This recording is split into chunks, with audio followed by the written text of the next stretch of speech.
Imagine! It's early 2016 and the Republican Party looks at itself in the mirror and, for a brief shining moment, decides it would prefer a nominee who can finish a sentence without opening 3 side quests.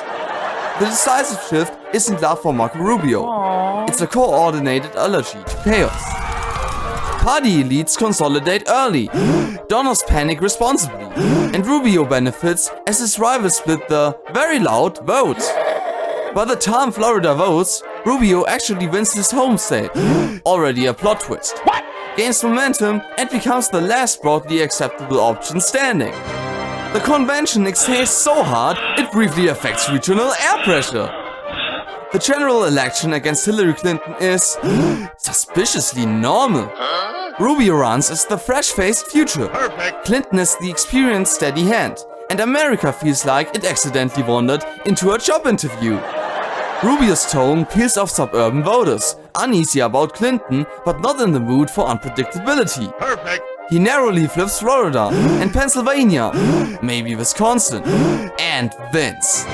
Clinton concedes. Barack Obama delivers a calm transition speech, and cable news quietly retires several graphics labeled "Breaking Everything." President Rubio enters office in 2017 with a cabinet that looks like it was assembled by people who say stakeholders, unironically. It's traditional Republicans, policy-heavy and drama-light. His agenda is familiar: tax cuts, deregulation, and a strong belief that saying growth often enough helps. The economy continues its steady recovery, now rebranded as New Momentum, which is technically accurate, if you squint. On social issues, Rubio attempts balance with the confidence of someone walking a tightrope in dress shoes. During Black Lives Matter, he acknowledges concerns about policing while emphasizing law and order, producing speeches that sound like 2 drafts politely disagreeing. On climate change, he accepts it's real, but prefers innovation over regulation. Solar panels are encouraged, just not aggressively enough to start arguments at dinner. Foreign policy is more decisive. Rubio takes a tougher stance on Russia, reinforces NATO, and maintains stable relations with Europe. Immigration policy tightens at the border, but without theatrics. No slogans, just meetings, memos, and increasingly detailed charts nobody outside the room will ever read. Then 2020 arrives, because history has impeccable timing. COVID-19 hits and Rubio responds conventionally.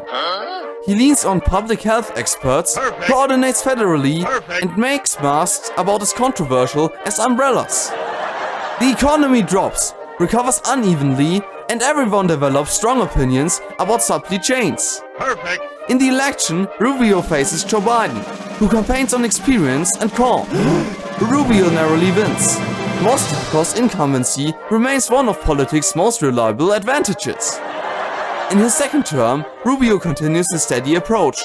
When Russia invades Ukraine, he responds with sanctions and military aid alongside allies. It's firm, predictable, and widely supported.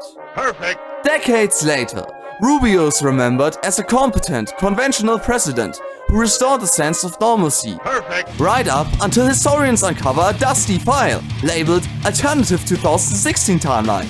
Open it, read 3 lines, and immediately unplug the computer before it finishes loading.